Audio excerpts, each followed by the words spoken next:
вакытында менә бергә эшләгән ветераннар, сез инде бергә эшләгәнсез вакытында, һәм инде Азнакай районы һәрвакыт беренче булган. Һәрвакыт беренче булган, һәм инде аның җитәкчесе, аның башлыгы, аның башында Әнәс Гатович Исхаков торды. Бүген дә аның исемен кем белән сөйләшсәң дә, балалар белән дә, ветераннар белән дә, алар барысы да искә алалар, шушы җылы итеп искә алалар. Аңа рәхмәтле халык, без дә аңа бик зур рәхмәтле. Ул халыкны ярата иде, халыкка ярдәм итәргә тырыша иде һәрвакыт. Авылларда да һәрвакыт инде аны искә алалар, бигрәк тә бик күп халык Актүбәдә, Азнакайда, авылларда аның эшләгән эшләрен без дәвам итәбез. Бик яхшы кеше иде, бик яхшы җитәкче иде, кешелекле иде, кешегә ярдәм итә иде һәрвакыт. Без инде аның үрнәгендә эшләргә тырышабыз, Әхлимә апа. Яхшырак та эшләргә тырышабыз. Аның исемен төшерергә беркайчан да безгә ярамый. Без аны һәрвакыт искә төшерергә тиешме? Собраниеларда, совещаниеларда, шушы җыелышларда без инде һәрвакыт менә Әнәс Гатович шулай дип әйткән иде, менә шулай итеп эшләгәннәр иде дип һәрвакыт әйтеп торабыз. Ул шулай булырга тиеш тә.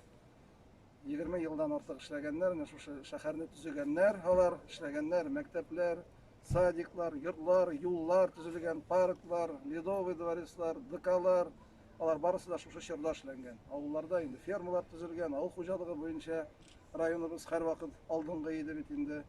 Минтимер Шәрипович, Рустам Нургалиевич һәрвакыт искә алалар. Аны инде алар да бик яхшы итеп хөрмәт итәләр. Менә шундый дәрәҗәле, авторитетный җитәкче иде ул республика күләмендә. Турциядә да бик аны яратып искә алалар иде шушы мэрлар Бурхаметдин Таҗамаз, Хөсәин бей, шушы Тарсус белән бит инде дуслыкны без дәвам итәбез. Ул вакытта инде менә Әнәс Гатович вакытында инде ул шушы дуслык бигрәк нык булган, без дәвам итәбез. Һәм күрә аның эшләгән эшләрен онытырга ярамый һәм онытырга мөмкин дә түгел. Аны халык ярата, халык хөрмәт итә. Бүген шулай искә алабыз. Әхлимә апа, бик зур рәхмәт сезгә. Сез инде бергә эшләдегез, менә балалар бергә үстердегез, балалар, киленнәр, аныклар, үзегез дә тырышып эшләдегез, өйдә утырмадыгыз. Беркайчан да шулай бит инде өйдә утыра торган кеше түгелсез. Әнәс Гатовичка һәрвакыт ярдәм итеп тордыгыз. Киңәшләрегез белән һәрвакыт инде ул чип-чиста, пөхтә булып, матур киемнән йөрде. Һәрвакыт елмаеп торды. Шигырьләр дә бик күп язды. Азнакай турында, шушы тормыш турында, авылларыбыз турында. Аның менә шигырьләре дә бик мәгънәле, бик дөрес шигырьләр, җырлар. Ландыш Гайсовны җырлап йөрибез Азнакай турында да шулай кергәндә дә бит теге менә Азнакай Тамытык ягыннан ничек язганнар тормышы, ничек ширбәт, суы ширбәт, халкы талант, менә бит нинди дөрес сүзләр бит, ул бит халыкны яраткан, халыктан яраткан. На каком бы языке мы ни говорили, Әнәс Гатович, он заслуживает самых теплых слов. Это человек земли, прекрасный семьянин и прекрасный руководитель. С ним очень приятно было работать. И самое главное, в такие тяжелые годы перестройки он находил общие слова со всеми, с кем ему пришлось общаться.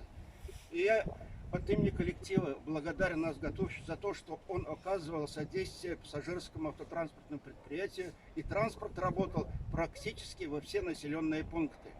И какую бы он должность ни занимал, и комсомол, и партии, и общественная работа. Мне приходилось часто бывать в Казани, когда он работал в кабинете министров, он никогда не отказался встретиться, поговорить, посоветовать и всегда интересовался жизнью района. Это большое ему за это спасибо. И пусть ему будет земля пухом, а всем здоровья. Яхшы, хәерле гамәлләрнең әҗерләрен алырга багышлап, өчен инде изге теләкләрдә инде дуаларда булыгыз дип безләргә инде бәян кылган. Шуңа күрә дә инде бүген дә инде Аллаһу субхана ва тәала мөхтәрәм кардәшләрем инде ушбу җыеннарыбызны инде хәерләрдән кылса иде. Һәм дә инде Гатыф Фуланес кардәшебезнең дә шушы дөньялыкта тормыш сынауларын алып барган вакытларында барча иткән изгелекләрен дә, яхшылыкларын да, кылган гамәл гыйбадәтләрен дә үзенең киң ризалыклары белән, киң рәхмәтләре белән кабуллардан кылып, кимчелекләрен, ялгышлыкларын үзенең киң мафиралары белән гафулардан илеп, тор каберләрен киң кылып, нурлы кылып, кабер газапларыннан имин кылып, хәерле булган, бәрәкәтле булган, нигъмәтле булган урыннарын, җәннәт нигъмәтләрен Аллаһу субхана ва тәала насыйплардан иләсә иде. Улаларны эшләмичә калды инде. Һәрвакыт нинди эшкә тотынса да җиренә җиткереп эшлидер иде. Һәрвакыт шушы Азнакай өчен янды, шушы халкы өчен янды, шушы кешеләре өчен тырышты. Бетми. Шуннан да мин инде бик телим, балалар инде аның исемнәрен онытмасыннар иде. Әти һәрвакыт белсеннәр иде, әти риза микән минем шушы эшләргә, әти ничек әйтер микән дип. Алар гел истә тотсыннар инде. Азнакай халкына инде бөтенесенә бик зур рәхмәт әйтәсем килә. Барыбер дә барыгыз да хөрмәт иттегез, хөрмәт иткәнгә ул да хөрмәтле булды. Аның инде кулында Азнакай районы хөрмәтле булганга Путин да аның кулын кысты. Азнакай районы өчен әйтәсем килә, ул инде эшләгән эшләренә ниндидер эз калдырган икән, аны менә Марсель Зуфарович дәвам итә икән.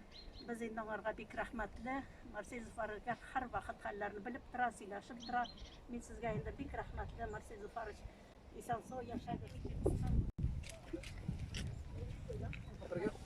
Бергә барайық. Әле монда да менә бик матур сүзләр карыйм әле үткәнемә. Калганчы ике күзем, йөрәгем кала шул якта. Алалмасам да үзем.